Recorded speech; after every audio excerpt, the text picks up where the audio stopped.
안녕하세요. 단국대학교 일본연구소 HK 플러스 지역인문학센터 특강을 맡은 김종경입니다. 자, 오늘은 저희가 문학으로 만나는 용인이라고 이렇게 제 주제를 잡았습니다. 그 용인에 잠든 문학인들, 그리고 용인 출생, 그리고 거주 작가들을 중심으로 용인 지역사회에 문학이 미쳤던 영향 내지는 지역 사회에 문학이 어떻게 자리매김을 했는가를 역사적으로 좀 되돌아보는 시간을 갖도록 하겠습니다. 아, 용인시 자체는 급격한 도시화 때문에 굉장히 다른 지역에 비해서 급변한 그런 도시이기도 합니다. 인구가 지금 무려 한 110만 명 정도가 되는데요. 불과 20-30년 만에 한 5배 이상, 5배 이상 그렇게 증가를 했다고 이렇게 볼 수가 있습니다. 그래서 문학으로 본 용인은 어떤 모습인가, 그리고 용인을 문학으로 어떻게 이야기를 했는지, 그런 걸 좀 짧은 시간이나마 이렇게 어, 되돌아보는 시간을 갖도록 하겠습니다. 그리고 제가 썼던 시집 중에서 간단하게 용인 지역의 어떤 디아스포라와 그 인간 실존에 대해서 간략하게나마 이렇게 돌아보는 시간을 가질까 합니다. 먼저 용인 지역 문학의 실태와 과제라고 이렇게 잡아봤는데요. 화면에 떠 있는 책들이 이제 용인에서 나오는 지역 문학지입니다. 문학이 어떤 인문학의 가장 기초라고 이렇게 할 수가 있는데, 과연 이제 용인에서는 문학이 어떻게 자리매김을 했는가 한번 보도록 하겠습니다. 최초의 지역 문학에 대한 기록을 보면은 일제강점기 시대에 백구시단이라는 그런 문학 단체가 있었어요. 근데 여기는 제가 듣기로는 용인과 안성 쪽에 있는 글을 쓰시는 분들이 모여서 이렇게 지금처럼 이렇게 동인 활동이다라고 이렇게 볼 수 있는 그런 이름이 있었는데, 뭐 작품으로 남아 있거나 이러진 않습니다. 구전으로 전해왔던 기록들이 있는데, 이제 그나마 전해 주셨던 분들이 이제 다 돌아가시고, 지금은 현재는 제가 이야기한 요 부분밖에 남아 있질 않는 것 같습니다. 그리고 1980년대 최초의 시동인 서정 3세대라고 있었습니다. 저도 거기에 활동을 했던 멤버이긴 한데요. 지금은 이제 해체가 돼 있고, 각자 그 멤버 구성원들은 이렇게 활동을 따로 개별적으로 하고 있습니다. 그리고 1996년도에 용인문학회를 창립을 했는데, 이 또한 이제 서정 3세대의 멤버들 중에 일부를 제가 같이 참여를 하면서 제가 창립을 했던 용인 지역 종합문학단체로는 최초이기도 합니다. 그리고 97년도에 서단법인 한국문인협회 용인 지부가 창립이 되는데요. 그때 이제 용인에 예총이라는 조직이 생기면서 만들어졌습니다. 그리고 지금은 뭐 여성문학회라든지 그 다음에 수지문학회, 이런 각자의 그런 활동들을 하는 단체들이 있습니다. 뭐 용인의 역사와 문화유산은 다른 강의 시간에서 많이 들으실 거라고 생각이 드는데요. 지명과 관련해서 보면은 뭐 크게 고려시대부터 용인현이라는 그런 이름들이 이제 진행이 돼서 내려와서 만들어지는데요. 1996년도에 용인시가 만들어지고, 그다음에 제가 사진을 밑에 얼마 전, 얼마 전이죠. 2022년 1월 13일 특례시로 격상을 한 사진을 제가 올려봤습니다. 용인시의 어떤 급변하는 모습을 단적으로 보여주는 모습이기도 합니다. 뭐 62년도 용인뿐만 아니라 다른 지역에 이런 역사의 흐름이 있는데요. 사진으로 간략하게 보도록 하겠습니다. 1982년도에 용인 군청사가 준공됐던 그런 사진인데요. 벌써 40여 년이 이렇게 흐른 그런 상태고요. 이거 2000년대 현재 용인시청사인데 굉장히 현대적으로 많이 발전이 돼서 지금은 아마 많이 변했죠. 그리고 저 앞에 사진에 간략하게 보이는 경전철이 저 앞에 시청 앞에 지나가는 모습도 있습니다. 이거는 용인시청 청사에서 바라다 본 처인구 구도심 지역 전경인데요. 도시가 뭐 전국이 마찬가지지만 용인의 도시는 특별히 도농복합시이기 때문에 도시와 농촌이 같이 어우러져 있는 그런 별도의 그런 도시이기도 합니다. 이거 같은 경우는 용인시 중에서도 어, 도시화된 지역, 수지구의 죽전, 여러분들 뭐 단국대학교에서 바라본 야경 사진을 제가 찍었던 건데요. 한번 이렇게 보시면 아 이렇게 그 급변했던 역사를 이렇게 좀 유추를 해 보실 수 있을 것 같습니다. 그럼 지역문학이라는 것에 대한 개념은 어떤 것이 있을까 한번 생각을 해 봤는데, 그중에 지역문화 운동을 했던 분들의 그 정의를 제가 한번 옮겨와 봤습니다. 시인이죠. 김영락 선생께서는 지역에 거주하면서 생계를 꾸려나가고 그다음에 서울에서 발행하는 유수 매체를 통해서 작품을 발표하지 못하거나 또 하는, 그래서 뭐 그 지자체에서 지방에서 나름대로의 어떤 활동을 하는 그런 사람들을 이렇게 표현을 했습니다. 물론 이제 문학적 성과를 중앙에서 인정받지 못하고 또 스스로를 어떤 서울에 비해서 변방이라 인식을 갖는다, 뭐 그런 사람들을 어떤 지역 문학이다라고 했는데, 요즘에는 좀 많이 좀 바뀌긴 했어요. 굉장히 지방은 또 중앙의 어떤 상대 개념으로 지방 문학을 이렇게 이야기를 하는데, 지금은 지역에서도 굉장히 활성화된 그런 문예지들도 많이 있고요. 대신에 아직도 어떤 정치적으로도 중앙 집권적인 그런 모습이다 보니까 문화도 중앙 집권적인 이런 현상도 많이 있던 것 같습니다. 또 도종환 시인, 이제 문화체육부 장관을 하셨던 이분도 지역에서 지역 문화의 개념을 이렇게 설명을 했어요. 지역에서 문학을 하며 산다는 것은 이렇게 홀대받아야 하는 이유는 바로 또 중앙 집중화 현상 때문이다. 그리고 자본과 행정과 권력과 매체와 시설이 중앙으로 모든 게 집중되어 있다. 그런 특성들이 있고, 그것 자체는 시간적으로 어떤 근대화라고 말하는 그런 현상이 공간적으로보다는 도시화 과정에서 있었다. 특히 용인 같은 경우도 그런 모습으로 볼 수가 있을 것 같습니다. 직접 수도권, 어, 서울의 위성 도시로서 자리를 잡아서 있다 보니까 문화의 어떤 형성 자체가 사실은 약간 종속적인 게 있어요. 큰 공연이라든지 전시라든지 이런 건 다 서울에서 향유를 하고 지방에서는 그런 것이 굉장히 뒤처지는 모습인데, 문학도 역시 마찬가지 아니었나 이런 생각이 듭니다.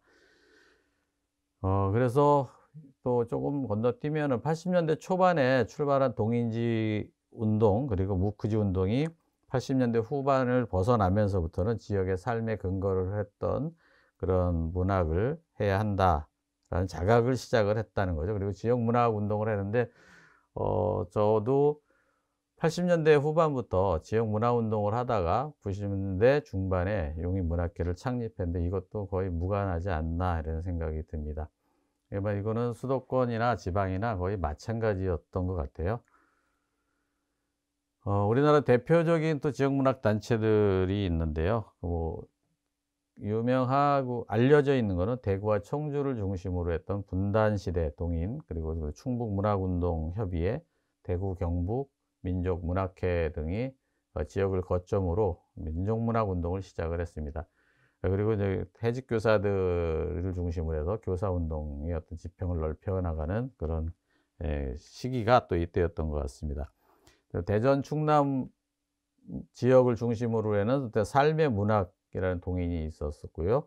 대전 충남 지역 문학 운동의 토대가 되었고, 또 전주의 난민시, 부산의 지평, 포항의 이웃가 시, 그런 동인들이 활발히 활동을 했습니다. 현재까지도 이들이 지역 문학 운동을 이끌고 있다 이렇게 보시면 될 것 같고요. 용인 지역에서는 현재 용인문학회가 굉장히 활발하게 활동을 하고 있다 이렇게 말씀을 드릴 수가 있습니다. 그렇다면 문학 속에 나타난 지역문학의 개념은, 또 지역문학의 어떤 작품 결과물은 어떤 게 있나 이렇게 한번 둘러봤는데요.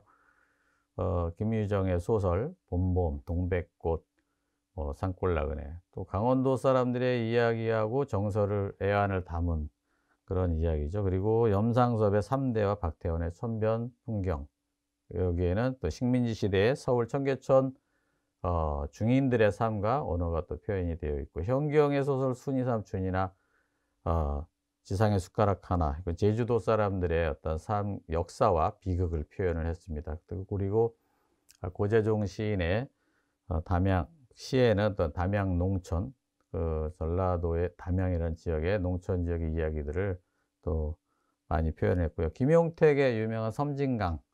네, 여기 또 뭐 이 섬진강을 끼고 살아온 농민들의 어떤 아픔을 노래를 했죠. 이런 것들을 결국 지역 문학의 한 테두리로 이렇게 볼 수가 있는데, 그러면 또 용인에는 그럼 어떤 문인들이 어떤 문학이 있었는가를 한번 자료를 추적을 해 봤더니, 고려 시대의 시인 진화라는 시인이 있었습니다. 진화는 고려 시대 시인인데 본과는 여양이고 호는 매호, 매화의 호수, 매호라는 그런 호를 갖고 있었고 1180년 무렵에 출생한 것으로 추정이 되고요. 또 이분이 어떤 고려 명종이 소상 팔경으로 시를 짓게 했을 때 장편을 지어서 아주 감동을 줬다고 그래요. 그리고 현재 59수의 시가 전해지고 있고요. 당대 이규보와 쌍벽을 이루었다라고 합니다. 그리고 용인에 현재 그 묘가 남사면 원암리에 있다고 합니다. 그리고 용인에서 가장 많이 알려진 시인이자 정치가이자 교육가이자 또 외교가인 정몽주를 빼놓을 수가 없는데요. 용인에서 포온 문화제를 매년 하고 있습니다. 뭐 코로나 시기를 맞아서는 조금 축소가 된 그런 것도 있지만 그나마 지금 가장 어떤 대표적인 행사로 자리매김을 하고 있는데요. 고려 말의 어떤 대표적인 정치가고, 뭐 아시다시피 태조 이성계가 최영을 제거하고 나서 조선을 개국하려고 할 때, 이때 이제 이방원과의 그런 단신과와 또 그 갈등, 그런 것 때문에 많이 알려져 있죠. 이성계는 정몽주가 죽은 지 석 달 후 역성혁명에 성공을 해서 조선왕조를 세우게 됩니다. 1392년 56세로 나이로 장례조차 치르지 못했는데 유명한 그런 일화가 전해지죠. 그 장례를 치르러 가고 있는데 바람이 불어서 그 상여가 바람에 날려서 어딘가에 떨어졌는데, 거기에 바로 현재 그 정몽주 묘가 있는 모현, 용인시 모현에 있는 그 자리라고 그래요. 그런 전설이 있는데, 뭐 그것 때문에 정몽주 포문화제에서 그 행사도 연관돼서 많이 하고 있습니다. 지금 그 당시에 그 여폴이라는 마을 이름이 능원이로 고쳐졌다라는 그런 설이 있고요. 정몽주 비석에는 불사이군이라는 그런 네 글자가 쓰여 있습니다. 잘 아시는 대로 문학적으로 보면은 이방원의 하여가 그리고 정몽주의 단신가가 두 개가 이렇게 많이 알려져 있죠. 이런 들었다 하며 저런 들었다 하리, 만수산 드렁치기 얽혀진들 어떠하리, 우리도 이강이 얽혀져 백년까지 누리리라. 이방원이 이래 했을 때 답가로 정몽주가 이 몸이 죽고 100번 고쳐주고 백골이 진토되어 넋이라도 있고 없고 임향한 일편단심, 일편단심이야 가실 줄이 있으랴라고 단심가로 하답을 해서 많이 알려져 있습니다. 이분은 이제 문학적인 것도 있지만 예전 분들은 문학과 뭐 정치, 교육, 외교 이런 걸 다 같이 했기 때문에 아마 뭐 이따가도 또 이어지는 소개도 보면 다 이런 분들도 마찬가지죠. 조광조도 그렇고 정치가임에서도 다 시를 했던 문무를 그 문학과 그다음에 정치와 또 때로는 어떤 무인들도 이런 거를 많이 해서 같이 연관이 이렇게 되는 것 같습니다. 정암조는 조선 성종 13년에 서울에서 태어났고요. 근데 현재는 이제 용인에서 그 사당이 있고 굉장히 그 매년 또 행사를 또 같이 치르고 있습니다. 그 신곡서원이라는 그 서원을 져서 그 안에서도 지금 계속 그 문화재처럼 아까 포은 정몽주보다는 조금 작지만 활동을 하고 있습니다. 뭐 정몽주에 대한 역사와 이런 이거는 뭐 많이들 아실 것 같아서요. 조금 요건 생리를 하고, 지금 수지에 어떤 심곡서원이라는 사당에 모셔서 지금은 뭐 주변이 다 아파트로 개발이 되어 있습니다만은 그래도 도시의 사람들이 많이 찾아가는 그런 지역이기도 합니다. 조광조의 절명시도 이렇게 있는데요. 시로 이제 문학적으로 이야기하니까 이런 분들이 이제 평가를 받는 거예요. 임금 사랑하기를 아버지 사랑하듯 하였고 나라 걱정하기를 집안 근심처럼 하였다. 밝은 해 아래 세상을 굽어보사 내 단신과 충정 밝디 밝게 비춰주소서. 뭐 좀 문학적인 것보다는 좀 정치적인 측면이 강한 그런 분들이기도 합니다만은 현재 용인에서 기려지고 있는 옛 문인 중에 두 분으로 정몽주와 조광조를 뽑아봤습니다. 그리고 허난설왕과 허균 남매 허씨 오문장이라고 하는데 이분들은 사실은 강릉의 태생이고 그쪽에 기념관도 있고 또 허난설원의 묘는 경기도 광주에 있는데 이게 어떻게 용인에서 논의가 되기 시작을 했는가 궁금하실 거예요. 허균은 홍길동의 저자인데요. 이 허씨 오문장의 묘소가 그 전체가 지금 용인 원삼에 자리를 잡고 있습니다. 그리고 허난설원은 이제 시비만 있고 허난설원의 묘는 경기도의 광주에 있는데요. 아무튼 뭐 유명한 분은 허난설원과 허균이죠. 홍길동전의 저자이고, 그러니까 허난설원의 동생이 이제 허균이라고 보시면 됩니다. 그 원산면 맹리에 양천어씨 세장지에 모셔져 있고요.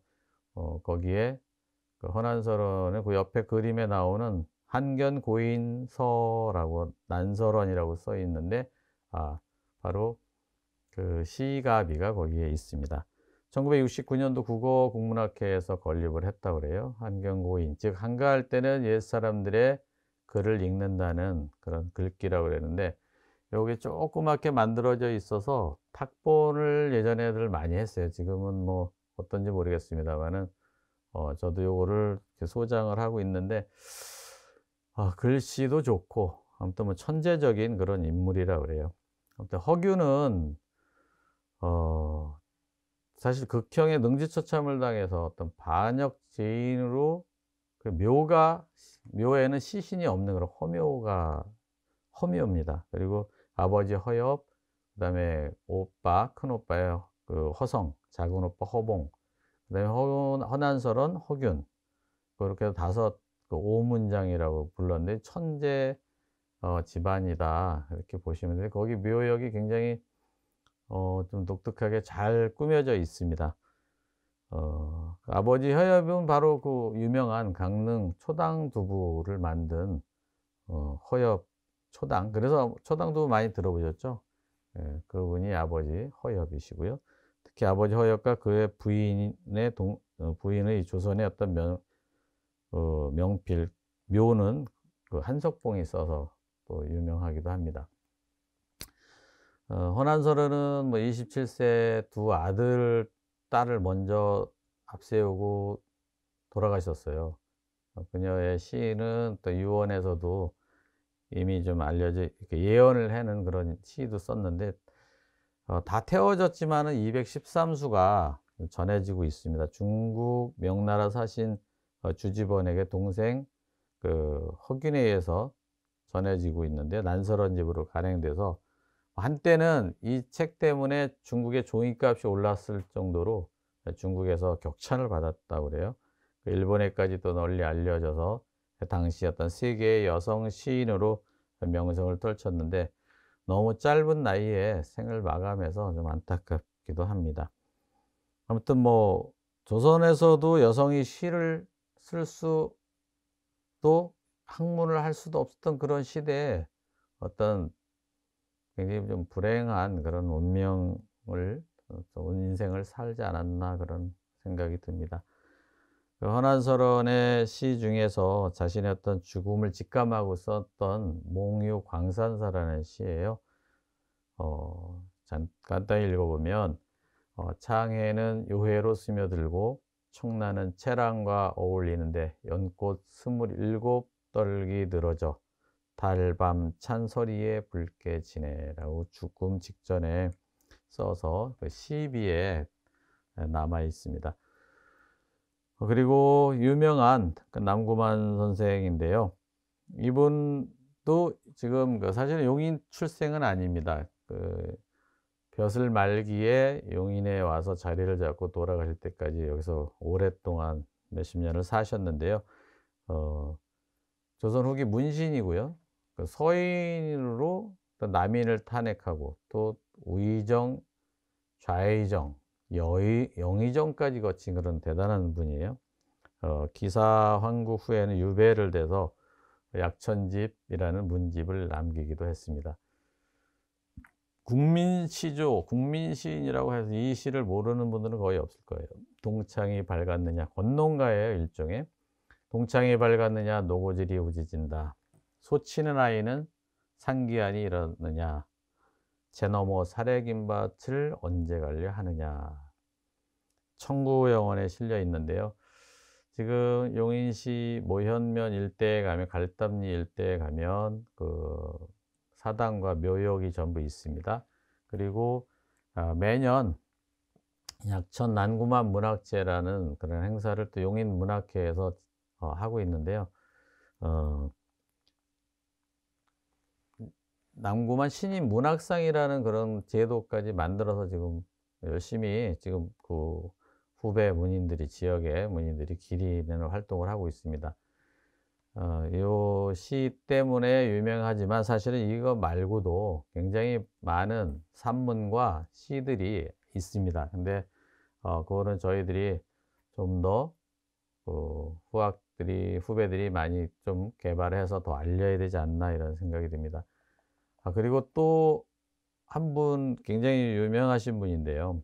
조선 후기의 유학자이고 실학자로 태교신기를 쓴 사주당 이씨의 아들, 원문학자인 유희 선생입니다.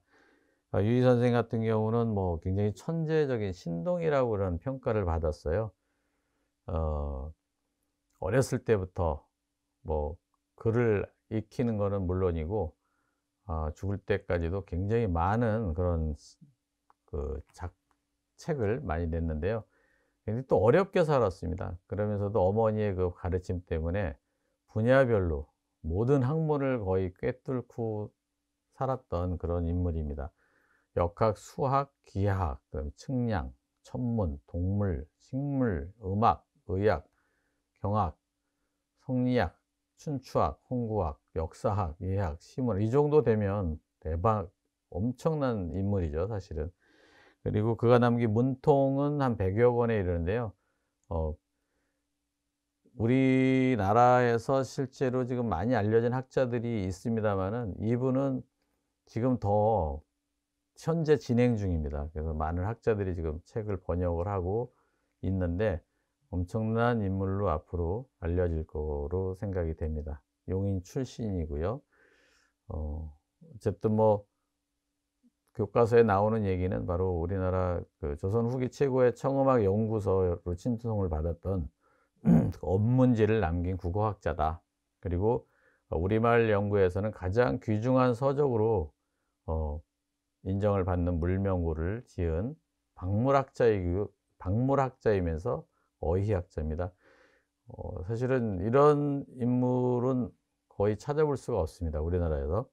네, 아직까지 번역도 안 된 그런 책들이 많아서 현재 지금 후손들이 한국과중앙연구소에서 같이 지금 번역을 하고 있습니다. 뭐 짧은 시가 또 있는데요. 요거는 그냥 통과를 하도록 하겠습니다. 그리고 최근에 1990년대 인물로다가 노작 홍사영, 나는 왕이로소이다 라는 그런 시를 쓴 인물인데요. 기흥 농설이 151번지 출생이라고 그러는데 사실은 지금은 원래 기흥 농설이지만 화성 동탄 쪽에 묘역이 있고 그쪽에 후손들이 살면서 화성시에서 동탄에 있는 노작문학관이라고 있습니다. 거기에서 지금 이분을 기리는 사업을 하고 있고 문학관에서 활발히 활동을 하고 있습니다.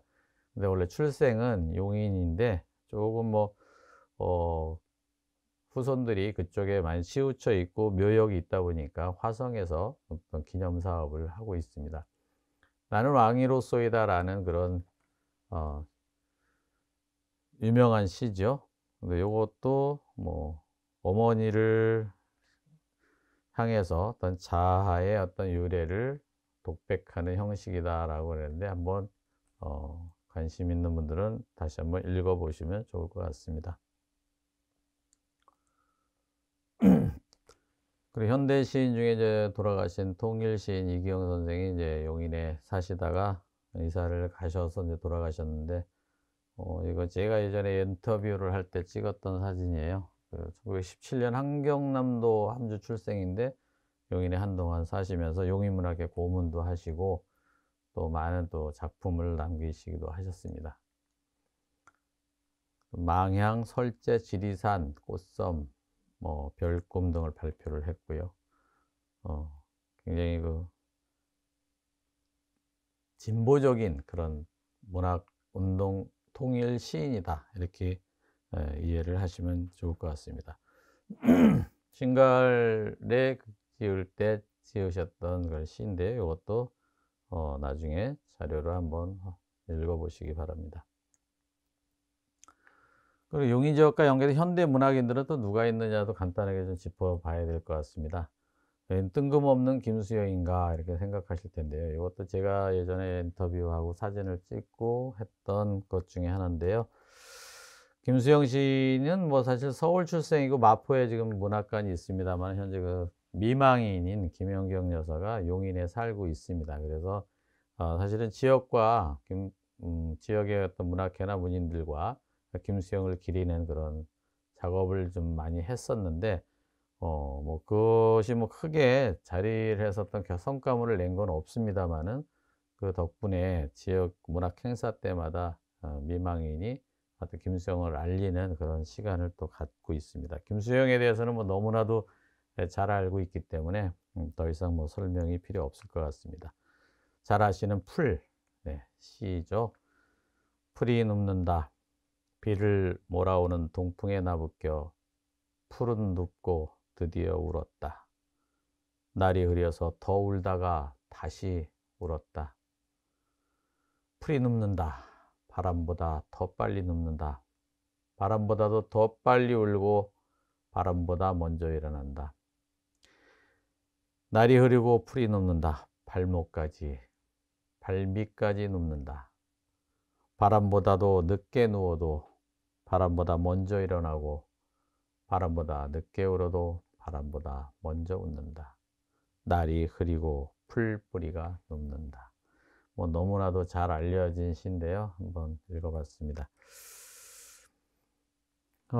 지역의 현대 문학인들을 아까 기리는 거를 남구만 문학상, 신인문학상이나 문학제 이런 행사들을 하고 있습니다. 이거는 매년 하고 있고요. 지금 남구만 신인문학상은 벌써 4회째인가요? 이렇게 진행이 되고 있고, 문학제는 더 오래 진행이 되어 있습니다.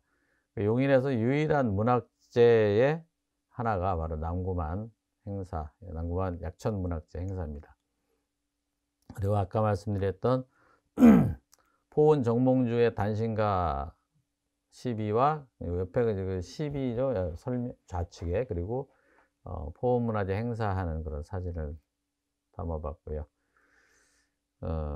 용인문학의 어떤 그 다음 번으로다가는 제가 용인문학 순례길 완성을 위한 재현이라고 했는데요. 좀 빨리빨리 진행을 하도록 하겠습니다. 용인 지역에 특별한 게 또 하나 있다고 그러면, 용인이 예전에는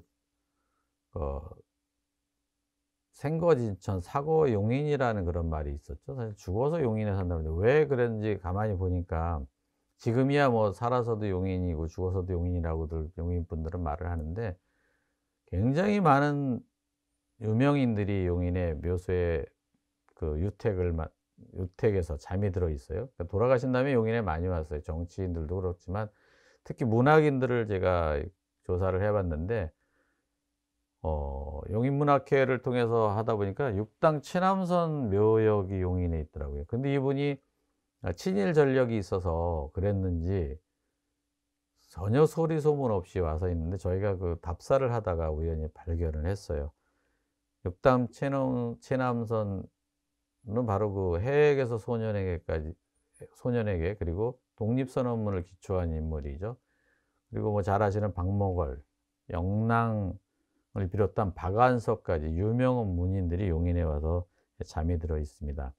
한국 최초의 현대시로 평가된 그 해외 소년에게 최남선부터 저희가 분류를 해 보니까 수십 명이 있는데요. 그래서 용인에 문학 순례길을 만들어도 되겠다라는 그런 생각을 해서 어 그거를 발표도 하고 지자체에 제안도 많이 했습니다. 예, 그런데 아직은 그렇게 많이는 안 되는데 그 서울의 그 망우리 구리와 서울시의 그 경계에 있는 망우리 공원 묘지가 문화역사공원이 만들어졌죠. 거기가 거기에도 굉장히 많은 문인들이 있는데 문인뿐만 아니라 다양한 분들이 거기에 있어요. 근데 그것을 시민들이 찾는 굉장히 그 훌륭한 문화역사 공간으로 재탄생을 했는데 용인도 그런 걸 좀 한번 만들어 보면 어떨까 해서 제가 제안을 이렇게 했던 내용입니다. 뭐 박목월, 김영랑 뭐 뿐만 아니라 그 최근 그 인물 중에서도 예전에 돌아가셨죠. 전혜린 선생이나 소설가 김소진 뭐 이런 분들 묘역도 여기 있고요. 그리고 2015년도에는 그 박목월 선생의 시공원 묘지가 만들어졌어요. 시공원 그러니까 문학공원이죠. 그 용인공원 내에 그 박목월 선생만 따로 기리는 그런 문학공원이 만들어져 있기도 합니다. 국어학자 뭐 양주동 박사라든지 그다음에 소설가 이범선, 아동문학가 이원수, 그다음에 김순환 등의 어떤 묘역이 또 용인에 있기도 합니다.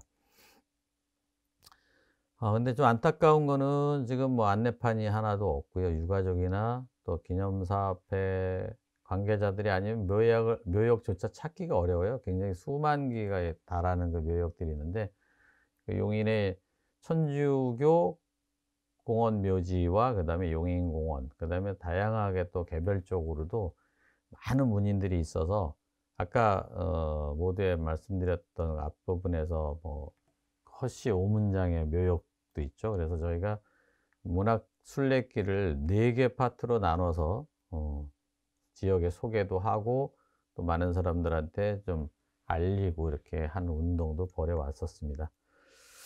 사진은 이제 요 묘역 사진하고 이렇게 넘어가고요. 박목월도 마찬가지고 왜 아까 목월시 정원 개원하는 그런 사진입니다. 저희가 그 오른쪽 밑에 보니까 예, 박목월 선생 그 목월시 정원 오픈하는 날 지역의 문인들과 중견 시인들, 평론가들 이렇게 같이 사진을 찍었던 게 나오네요. 그리고 전혜린의 묘역도 있고요. 박완서 최근에는 2011년까지 사신 박완서 선생이 묘역에 용인에 안장이 되어 있습니다. 그리고 뭐 현재 거주 중인 작가 용인문학회 지금 시창작반을 맡고 계신 김윤배 시인도 용인에 살고 계시고요. 여기는 현재 살아계신 분들입니다. 그리고 용인 출생의 또 현대 작가들을 또 간단히 둘러보면은 예, 뭐 소설가 안재성 선생 지금은 여주에 살고 있는데요. 이분도 굉장히 많은 활동을 했습니다. 제2의 전태일 문학상을 수상을 했고 그다음에 지금도 굉장히 많은 분들이 평전이라든지 이런 걸 쓰면서 활동을 하고 계십니다. 또 소설가 유명한 천명관 선생도 용인 출생이고요. 그 용인에서 어떤 살았던 모습들을 소설 속에도 조금씩 이렇게 노출이 되고 있는 것을 볼 수가 있습니다.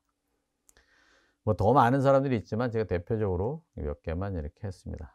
그리고 시는 조금 제가 영상시를 준비를 했는데 조금만 듣다가요. 저거는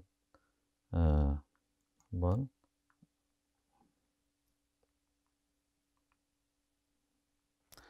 요거를 잠시만요. 요거는 제가 시간 관계상 요거는 패스를 하도록 하겠습니다. 그 용인에 관련된 시 중에 가장 대표적인 게 민영 선생의 용인 지나는 길에라는 시가 있어요. 그리고 민영 선생이 뭐 제가 예전에 한번 만나 뵙고 이게 용인하고 상관이 있는 거냐라고 여쭤봤는데 사실은 용인하고 상관이 없다라고 그래요. 그러니까 용인 지나면서 생각을 하셔서 제목이 용인 지나는 길인데 이게 창작가 비평의 시집으로 나오면서 많이 알려졌어요. 그래서 그 여기 시에 나오는 도피한사가 철원에 있습니다. 근데 도피한사를 가서 이 용인의 이 시가 또 생각이 나는, 역설적으로 생각이 나는 그 시간이 있었는데요. 요거를 한번 간단히 제가 읽어 보겠습니다. 여기서 나오는 가구가락, 요거는 콜라 얘기예요. 중국말로 들리면 되고, 그다음에 용인 지나는 길에를 한번 읽어 보도록 하겠습니다. 저 산복꽃 핀 등성이에 지친 몸을 쉴까, 두고 온 고향 생각에 고개 젓는다. 도피한서에 물이 짙던 연분홍빛 꽃노을, 먹어도 허기지던 삼춘 한나절, 벨에 역겨운 가구가락 물냄새, 구국구국 울어대는 옛 비둘기 소리, 산벚꽃 진 등성이에 뼈를 묻을까, 소태같이 쓴 입술에 풀잎 씹힌다. 예, 용인 지나는 길에라는 거를 또 책 시집 제목으로 하면서 굉장히 많이 알려져서 정말 용인 이야기인 줄 알고 착각을 했지만, 아무튼 그건 아니었지만 그래도 용인을 알리는 대표적인 그런 시가 됐습니다. 이분이 연세가 많이 드시기도 했지만 오래전에 좋은 시로 많이 알려져서 소문이 났습니다. 요거는 제가 쓴 시인데요. 요것도 요거는 이제 제가 지역에 아까 모두의 어떤 용인의 어떤 그 새로운 그 급변한 개발의 어떤 모습들을 그런 담았던 시인데요. 요런 거는 뭐 나중에 한번 기회가 되면 또 다양하게 찾아서 한번 읽어 보셔도 좋지 않을까 생각이 듭니다. 지역 문학의 어떤 과제라고 이제 제가 생각을 했는데요.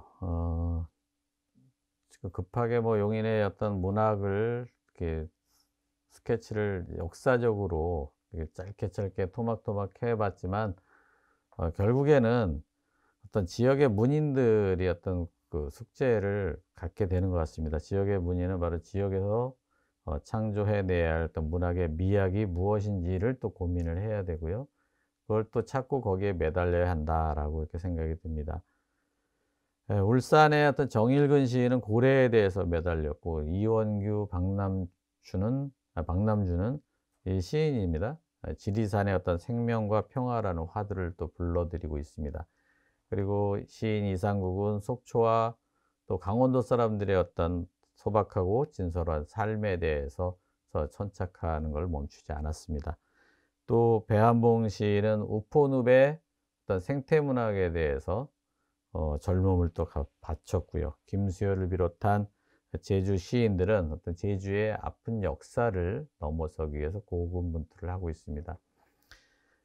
용인 문학을 다시 생각을 해보면, 저도 지역의 문학을 이끌어 왔던 또 한 사람으로서 생각을 해보면, 저는 지역 문학이 세계 문학이다라고 이렇게 생각을 하며 살았습니다. 바로 지역 문학은 어떤 토마스 하디의 위섹스, 아니면 오르한 파묵의 이스탄불처럼, 아니면 이병주의 지리산이나 박경리의 통영과 하동, 그다음에 김정한의 낙동강, 김원일의 진영, 뭐 현기영의 제주처럼 어떤 구체적인 그런 장소와 공간을 형상한 문학들이 이제는 용인에서도 나타나야 되지 않을까, 이런 생각을 합니다. 물론 많은 소설가와 시인들이 지역을 소재로 한 그런 작품들을 많이 냈습니다만은, 그렇게 많이 지금 알려져서 유명한 것들은 아직은 이렇게 나타나질 않고 있습니다. 어떤 바로 중심부의 중앙 집권적인 그런 문화 속에 지역 문화가 있듯이, 어떤 문학도 어떤 지역의 미학도 또 별도로 있을 것이다라는 걸 생각을 해봅니다. 지역 문학이 세계 문학이다라는 저의 지론을 설명을 드리고자 사실은 길게 왔는데요. 용인의 어떤 새로운 급변하는 도시 속에서도 어떤 문학이 차지해야 되는 비중과 또 어떤 중요성은 분명히 있다고 이렇게 생각이 듭니다. 짧은 시간 동안 지역의 어떤 문학을 어떤 용인의 역사 속에서 부터 지금 현대까지 좀 거슬러 봤습니다. 한국대학교 일본연구소 HK 플러스 지역 인문학 센터에서 이런 강의를 하게 돼서 너무 감사드리고요. 이후에 또 더 좋은 인연으로 지역 문학에 대해서 소개를 하도록 하겠습니다. 감사합니다.